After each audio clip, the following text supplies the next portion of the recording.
Good afternoon, ladies and gentlemen. After that fascinating session, we are back to reality. And we are looking at how can we achieve the business potential that West Bengal has, but has never achieved in the last 40 years or so. Let's not forget that at one time, West Bengal was the leading industrial power at independence. I don't want to go into history, but currently, West Bengal stands in terms of industrial growth at position 20 out of the 32 or 34 union territories and states that we have. It has made some progress in the last decade under the Mamata government, but to use a cricketing phrase, Bengal industry is batting less than its potential at the moment. One big thing that is happening is that by May, we should have a new government, either a third term for Mamata or an absolutely new disposition, or maybe a coalition, we don't know. But whatever the option, it does provide us an opportunity to look at which I think is the first big question we'll try and answer in this session, what should be the industrial agenda for the new government?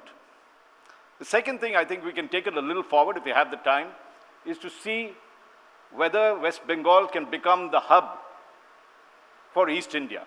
The potential is there, it has never achieved that potential. Can it do so? And even more importantly, the third question, if we really get the time, is to see whether it can go even further and become the true gateway of India towards to Southeast Asia. It had, again, logistically, location-wise, and also the industrial talent to do so. It hasn't achieved that as yet. As we do have an eminent panelist to answer this blueprint for change that we're asking for, and may I quickly introduce them, and the compere had said so, but once again, Harshavardhan Neotia, chairman of the Ambuja Neotia Group, a leading Bengali industrialist whose businesses span real estate, hospitality, healthcare, and education. We have Mr. Hemant Kanoria, chairman, Srei Industries Finance Limited, one of the major asset finance and leasing institutions in the country. We have Mr. Chandra Shekhar Ghosh, managing director, Bandhan Bank, a banking and financial services that resembles the Grameen Bank, that he's the Mohammed Yunus in some centers of India. And we have Mr. Rudra, Chatterjee, managing director, Luxmi Tea, that offers the best Darjeeling and Assam teas, and also now into one of the largest home furnishing companies that's there. So welcome to you all to the India Today Conclave, and let's get to the first question, and I'll ask Mr. Neotia to answer that with this thing. Each one, of course, I'll give 2 or 3 minutes for the same question, so you can do that. What would you think should be the new industrial agenda for the new government? Go ahead, Mr. Neotia, I'll join you there. Well, one of the things that we have been missing in Bengal is a very large port. The Haldia port and the Calcutta port, because of it being a riverine port, has limitations. So this has been on the works for some time, that we should have one deep sea port, because shipping is a very, very critical aspect. So I think one of the things to be fast-tracked, whichever government comes, is to put up this deep sea port, for which some initial work has already started. The second thing I think is, we know the importance of Calcutta in the development of Bengal, and the metro railway will be a complete game changer for the city. And I think, if I remember correctly, there's 180 kilometers of metro railway under implementation. I think we need to really fast track that. A lot of it has been done, but for some bottlenecks and some other issues, it's been delayed. And I think it's very important that we can get this done. It will really transform how Calcutta can be actually made the gateway that you talked about. The third thing that I think we need to do is to change the perception that the rest of India thinks about Bengal. I think all my panel members here who are from Kolkata and work in Kolkata will certainly agree that situation here is far, far better than how it is perceived in other parts of India.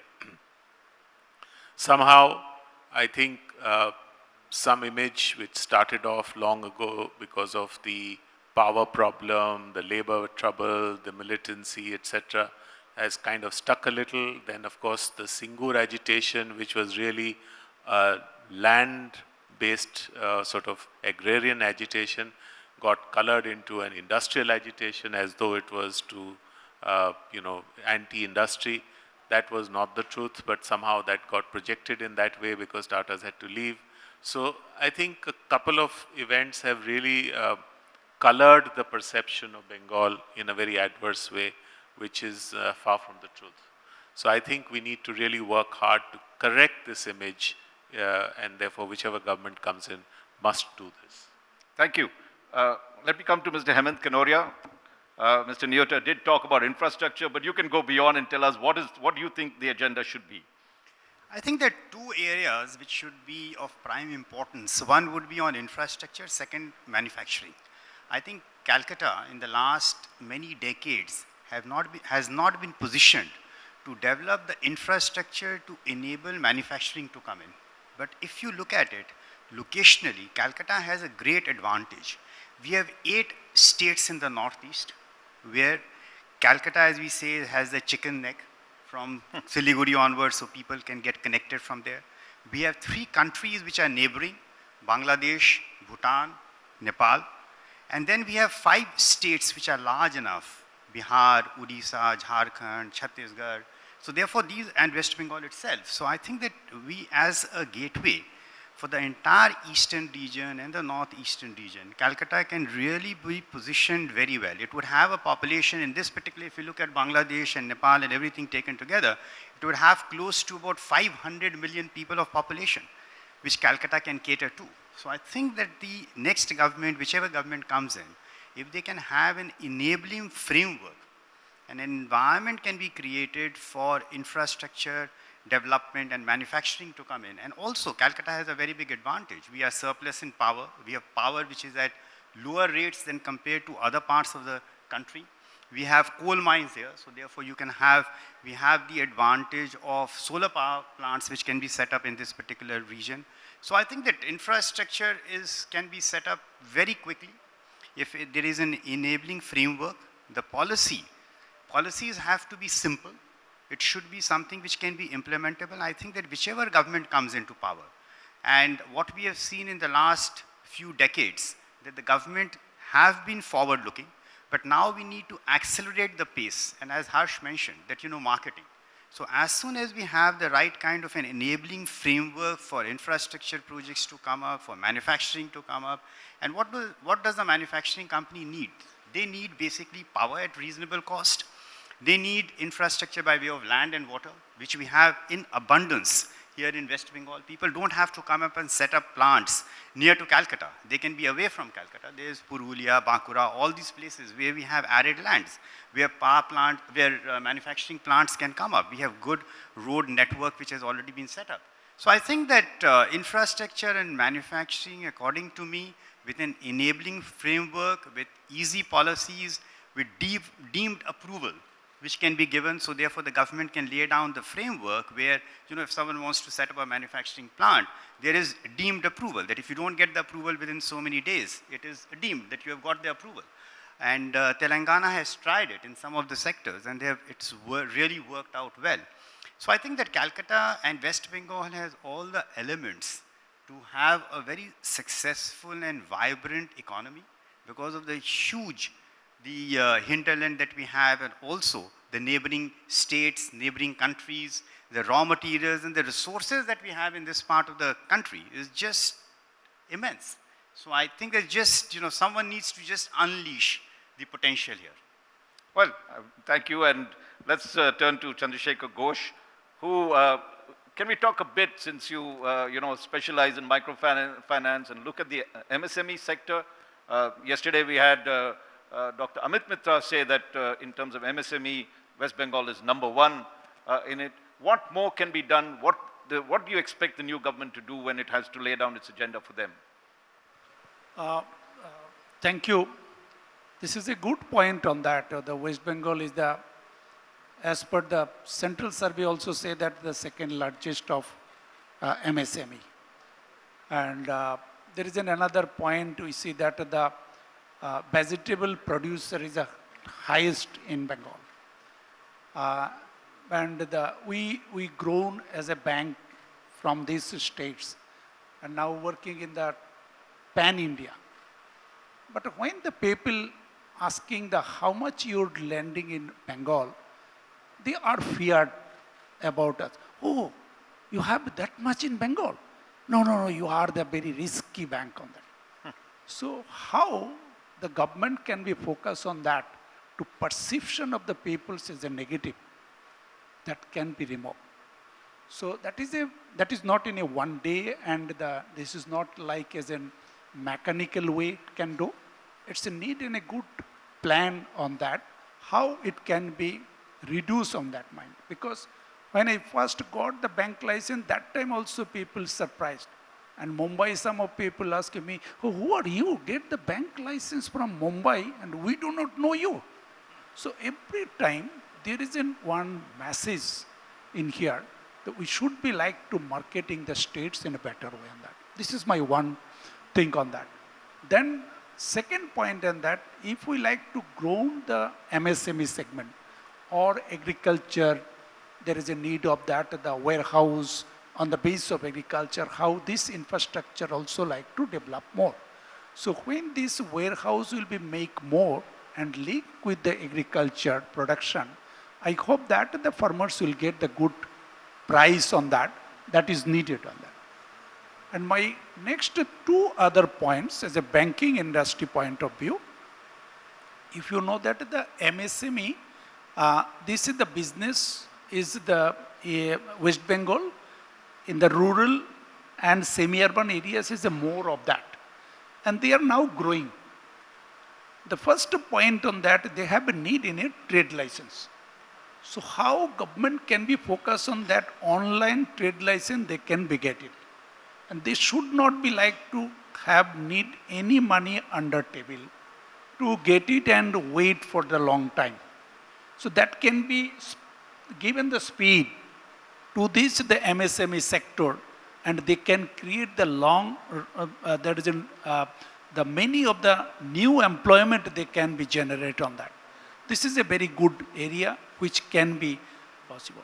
Again, next on my point on that, you know, it's not any Bengal only, it is a national issue also, but the Bengal can be like to look early.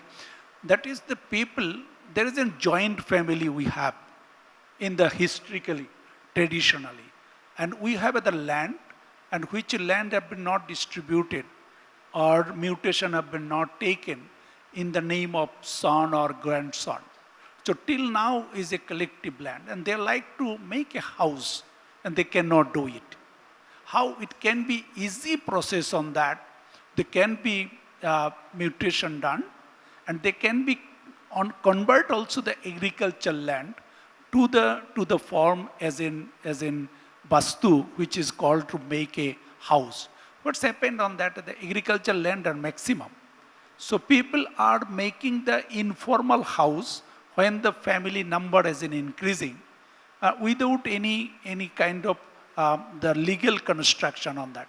So we feel that when bank is going to lend of this house, as a need on that to approval from the government, there's a first need to conversion from the agriculture to Vastu, and then mutation, then. This is taking long time on that. Can we make in a very easy way to do it in like on that? If a bank approved for a house making of this, the 10 kata of the land automatically converted as a agriculture to the Vastu on that. These are 2-3 things. Great, great. We'll come back to that. We have finally, but last not the least, Rudra Chatterjee. Now, you are dealing with an area that actually was West Bengal's competitive advantage. Agro-processing, tea, and this. How can we leverage that? How can the new government leverage some of the things that you're doing? And what would you expect from the new dispensation when it comes in May? Sure. You started by talking about West Bengal as the leading state in the country. We cannot have the same industries. You know that during the leading years, it was managing agency, Jomidari, the largest port, those things are not going to come back. We'll have to find other sources of advantages of West Bengal. And West Bengal has 95 million people, huge consumption base. And things like agro-processing, how we can not only produce, but market, and use that as a launchpad for global marketing. For example, making Darjeeling tea for, we had Feluda just before this. Feluda's favorite tea was Makai Bari. So use that to promote Darjeeling tea, and then from Darjeeling tea, how it goes globally. Similarly, in terms of manufacturing, we were talking about MSMEs, labor-intensive manufacturing, like in textiles. Not just manufacture textiles and be like Bangladesh, but also create textile brands and then have internet-based brands which can ship directly to the consumer around the world. For these, what is important is not so much what the government does, but creating institutions of training, design, and use the capability of West Bengal in being creative, in having in the world ICE, entertainment, communications, and those sectors. That will be a differentiator. We need to do all the things that Harsda said and Mr. Kanoria said and Mr. Ghosh said. That we need to, but that will only take us to the level of other states of India. But what can differentiate West Bengal is that we can tell a story, we can imagine, we can design, and makes life more interesting for consumers around the world. And that can be our plus to make us into a #1 state.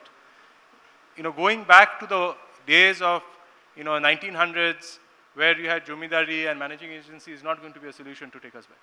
Great. We have time, I think, only for one more round of questions. And let's focus on, now that we've laid some agenda for the next, the new government that's to come in, let's look at center-state relations. And you've had a dispensation here that was adverse to the central government. What do you think should be the center's approach? What do you expect of the center to do for West Bengal? We've now asked for the state.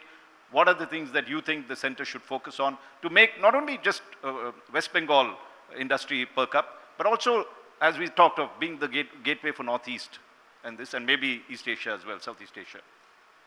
Well, in Indian context, the center and state have to work together because there are so many things that emanate from the center.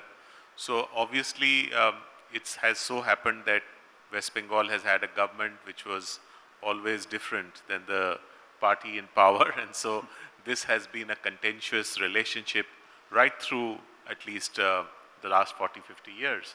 The question is, can there be cooperation within this federal structure? I mean, which party will come in which center or the state is for the people to decide.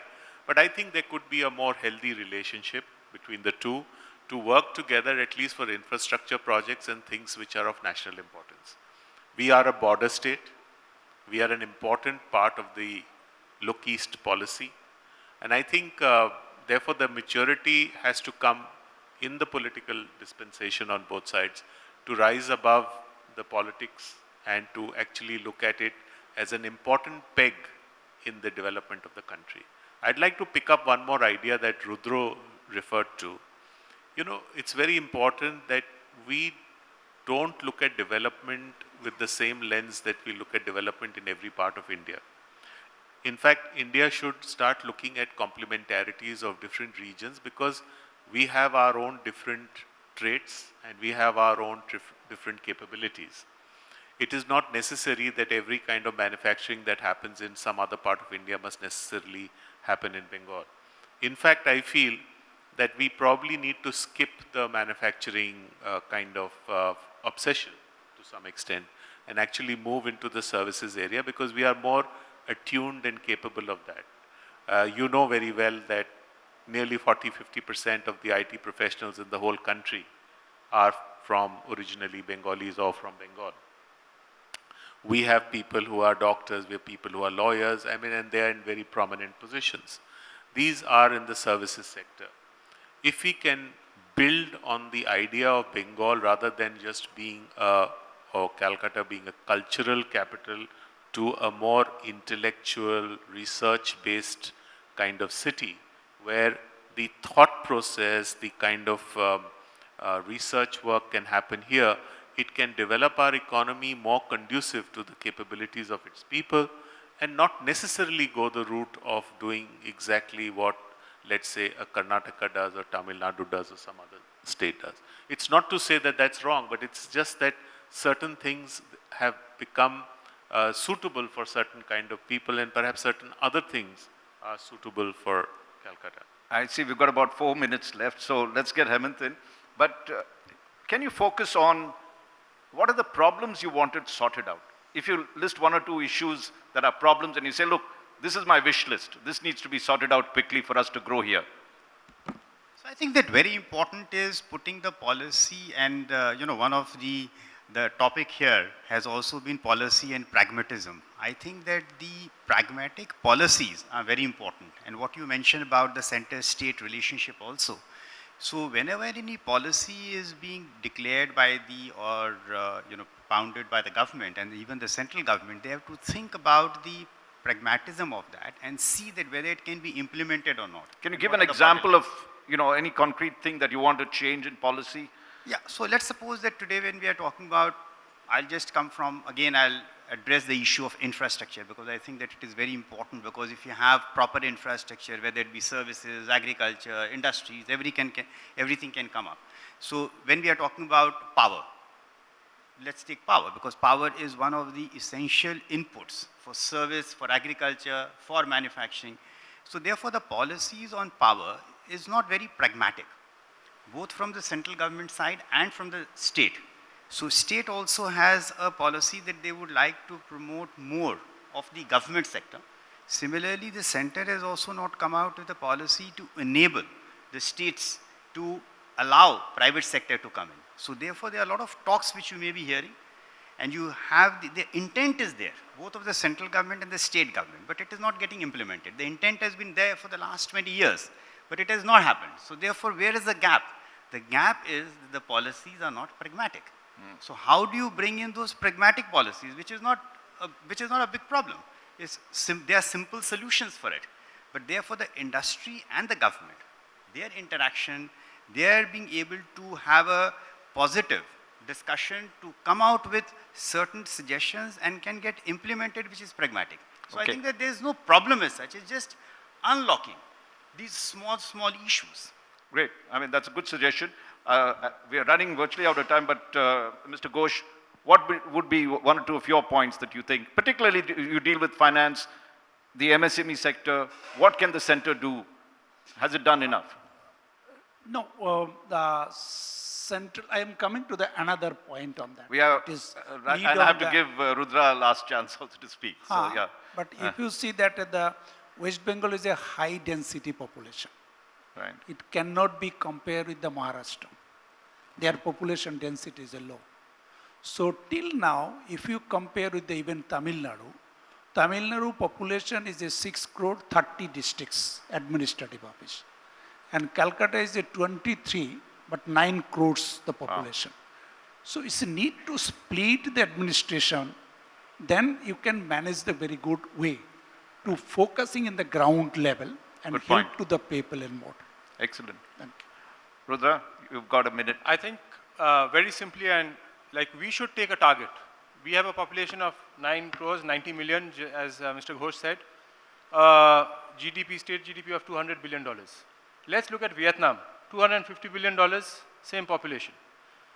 Furniture exports, food processing exports. We should have a 5-year target, and I think it's a great time now before the elections for the center of state to get together and say, how do we make West Bengal equal to Vietnam, $250 billion in the next 3 years? What do we do in food processing?